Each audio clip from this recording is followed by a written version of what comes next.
नमस्कार दोस्तों, हमारे YouTube channel Sanwal classes for Uttarakhand में आप सभी का हार्दिक स्वागत है। दोस्तों, ये चल रही है हमारे उत्तराखंड पुलिस रिटर्न एग्जाम के लिए विशेष सीरीज और इस सीरीज़ में हम प्रत्येक दिन उत्तराखंड और हिंदी से संबंधित 70 महत्वपूर्ण प्रश्नों पर चर्चा करते हैं।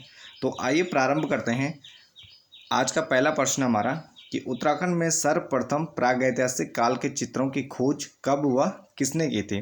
तो उत्तराखंड में सर्वप्रथम प्रागैतिहासिक काल के से संबंधित चित्रों की जो खोज की थी तो ये की गई थी हेनवुड के द्वारा और ये की गई थी 1856 में। तो सर्वप्रथम उत्तराखंड में प्रागैतिहासिक काल के चित्रों की खोज की हेनवुड ने 1856 में। अगला प्रश्न है कि अल्मोड़ा का लखु उडियार किस नदी के तट पर स्थित है। तो अल्मोड़ा का जो लखु उडियार है ये है सुयाल नदी के तट पर स्थित है। तो अल्मोड़ा का लखु उडियार स्थित है सुयाल नदी के तट पर। अगला प्रश्न है कि लखु उडियार के चित्रों का मुख्य विषय क्या है। तो लखु उडियार के चित्रों का जो मुख्य विषय है यह है सामूहिक नृत्य। तो लखु उडियार के चित्रों का मुख्य विषय क्या है, तो ये सामूहिक नृत्य करना है। अगला प्रश्न है कि सोने का किलो का मुखावरण। तो सोने का 5 किलो का मुखावरण ये कहाँ से प्राप्त हुआ है।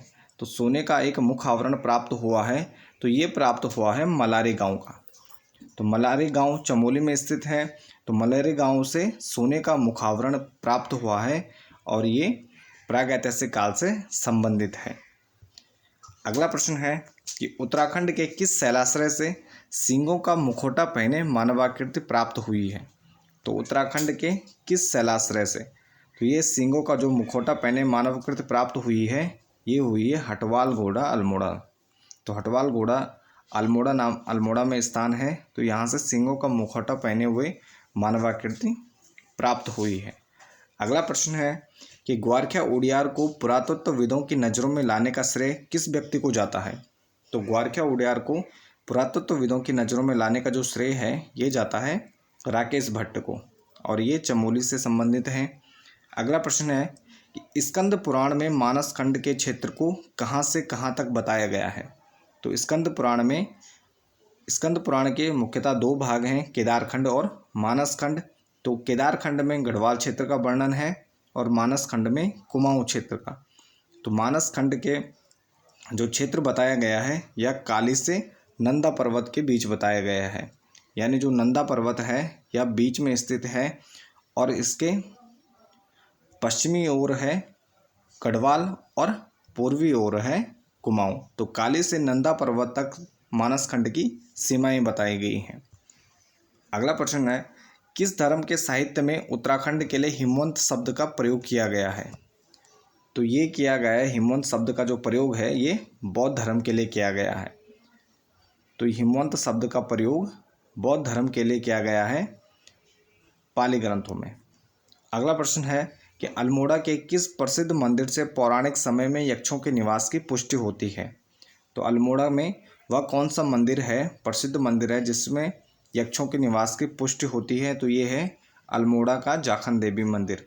तो जाखन देवी मंदिर से पुष्टि होती है कि यहाँ पर यक्ष निवास करते थे।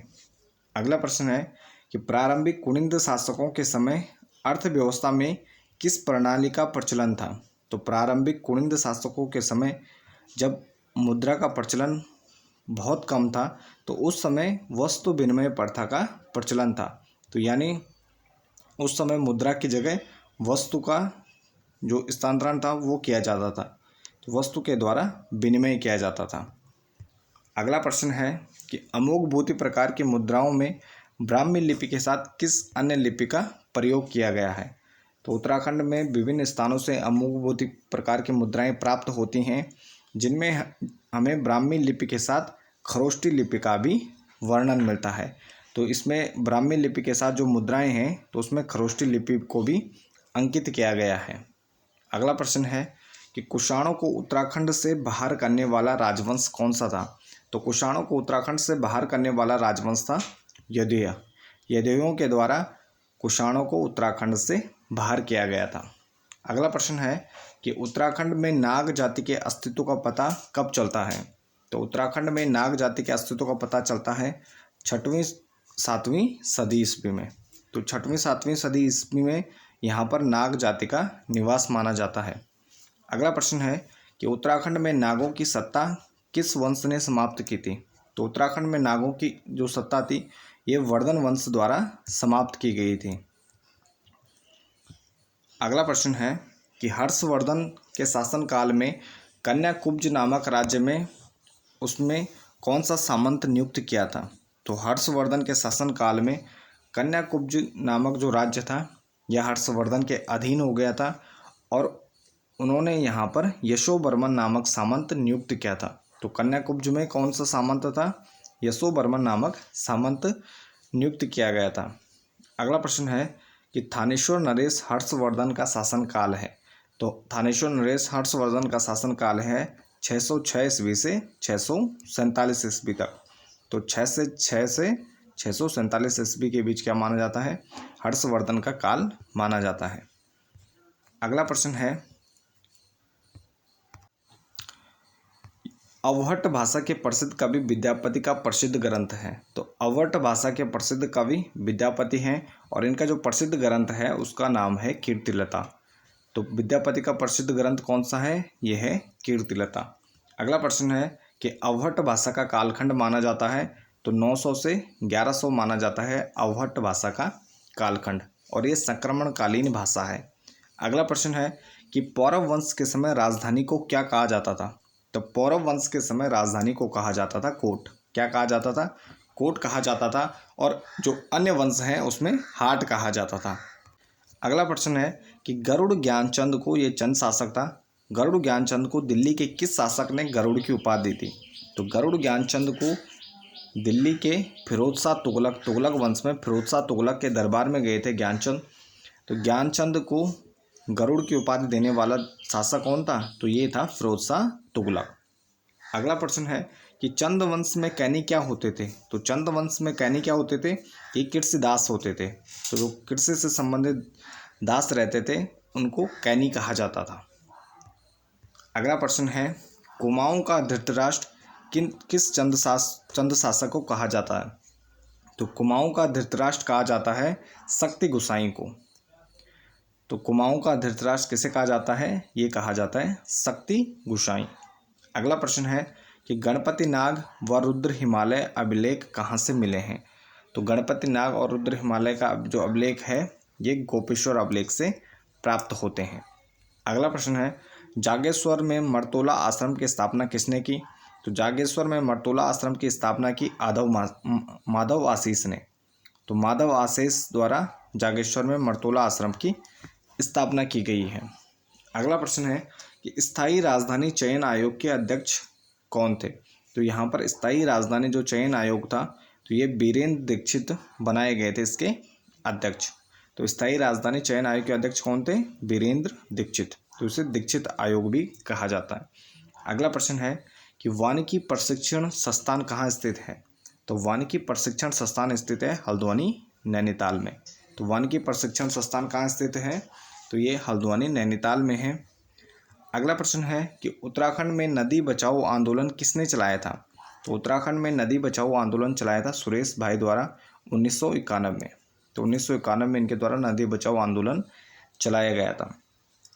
अगला प्रश्न है जाड़े की रात घसियारी नृत्य के लेखक कौन है? तो जाड़े की रात घसियारी नामक जो नृत्य हैं इनके लेखक हैं रणबीर सिंह बिष्ट। कौन है? रणबीर सिंह बिष्ट द्वारा ये लिखे गए हैं। अब इसके बाद कुछ प्रमुख आभूषण है और इनका पहनने का स्थान है। तो प्रमुख आभूषण में है तिलहरी, चंद्रहार, गुलबंद, चर या चर्यो।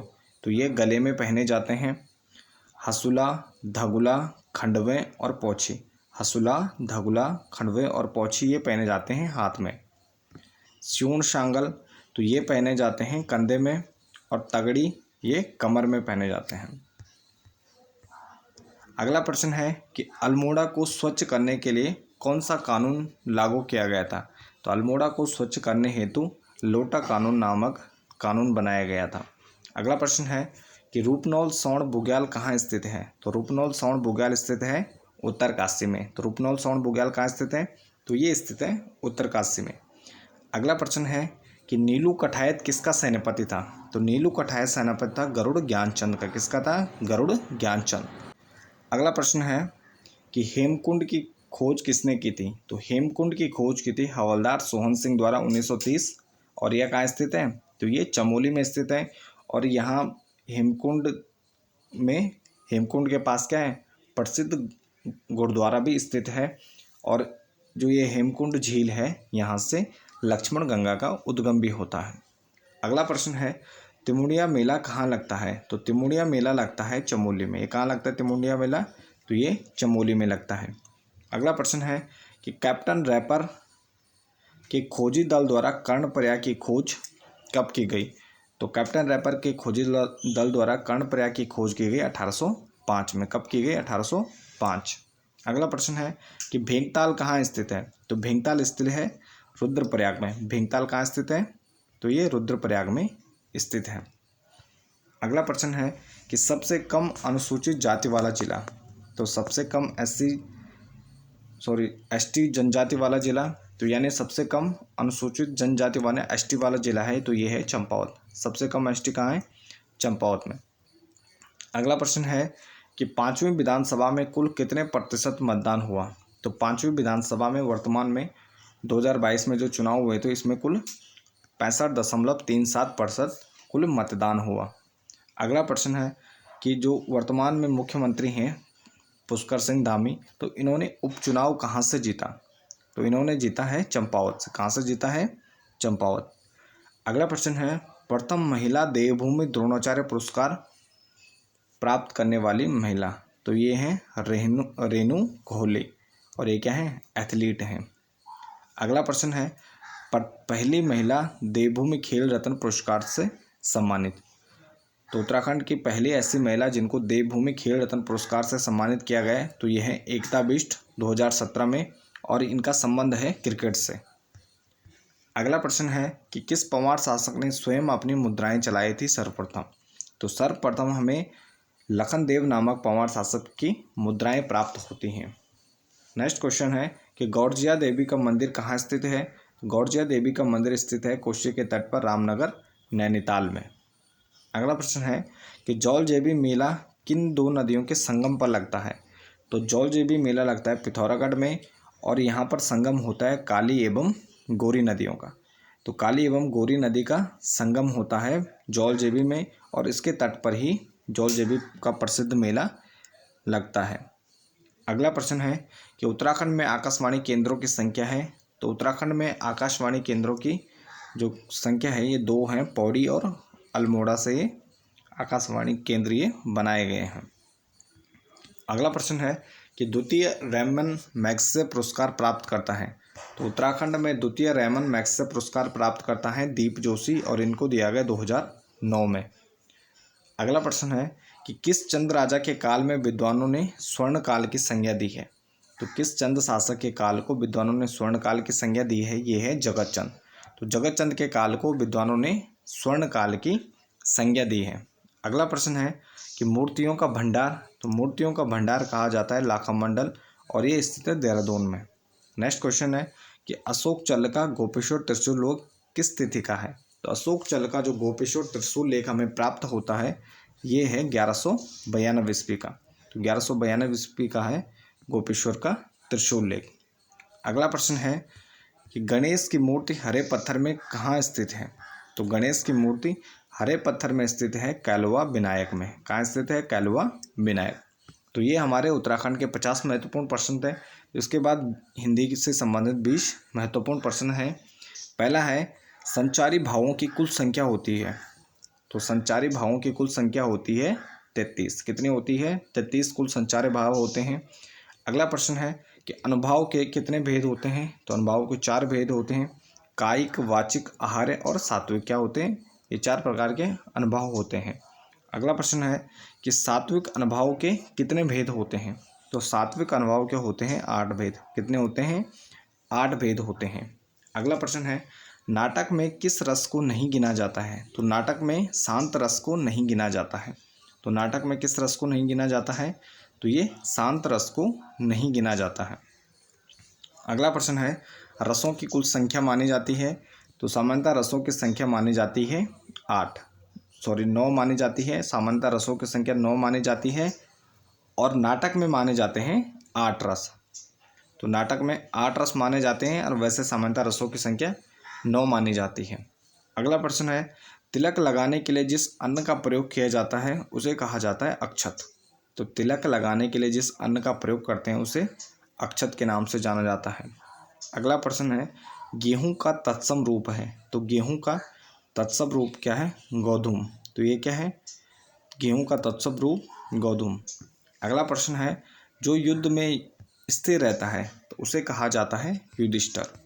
जो युद्ध में स्थिर रहता है उसके लिए एक शब्द होगा युधिष्ठिर। अगला प्रश्न है कि पत्थर का तत्सम रूप है। तो पत्थर का तत्सम रूप क्या है? प्रस्तर। नेक्स्ट क्वेश्चन है कि खेत रहना। तो खेत रहने का अर्थ होता है वीर गति को प्राप्त हो जाना। क्या होता है? वीर गति को प्राप्त हो जाना। अगला प्रश्न है कि जूतियों में दाल बंटना। तो इसका आशय क्या है? तो इसका आशय होता है लड़ाई झगड़ा हो जाना। अगला प्रश्न है कि उर्वर का विलोम शब्द है। तो उर्वर का विलोम शब्द क्या होगा? उर्वर का मतलब होता है उपजाऊ, और उर्वर का विलोम होगा ऊषर। तो ऊषर यानी बंजर भूमि। अगला प्रश्न है कि सुधा का विलोम शब्द है। तो सुधा का विलोम शब्द होता है हलाहल। सुधा का विलोम शब्द क्या होता है? हलाहल। अगला प्रश्न है कि उद्धत का विलोम शब्द है। उद्धत का विलोम शब्द होता है विनीत। उद्धत का विलोम शब्द क्या होता है? विनीत।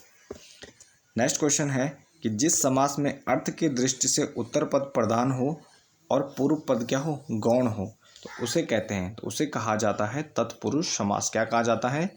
तत्पुरुष समास कहा जाता है। अगला प्रश्न है कि सप्तऋषि में समास है। तो सप्तऋषि में कौन सा समास है? तो इसमें द्विगु समास है। सप्तऋषि में कौन सा समास है? तो इसमें द्विगु समास है। अगला प्रश्न है कि अवधारणा बोधक शब्द है। तो अवधारणा बोधक शब्द है ठीक, करीब, लगभग और तकरीबन। क्या है? ये सब अवधारणा बोधक शब्द है। अगला प्रश्न है, जो क्रिया अभी हो रही है उसे कहते हैं। जो क्रिया अभी हो रही है उसे क्या कहा जाता है? इसे अपूर्ण वर्तमान काल कहा जाता है। यानी जो वर्तमान में चल रही होती है तो वो क्रिया क्या कहलाती है? अपूर्ण वर्तमान काल कहलाती है। और आज का हमारा अंतिम प्रश्न है कि पानी कौन सी क्रिया है? तो पानी क्या है? एक सकर्मक क्रिया है। तो पानी क्या है? एक सकर्मक क्रिया है। तो ये थे हमारे आज के 70 महत्वपूर्ण प्रश्न। तो इसके साथ इस वीडियो को यहाँ पर समाप्त करते हैं। बाकी बने रहें चैनल के साथ। धन्यवाद।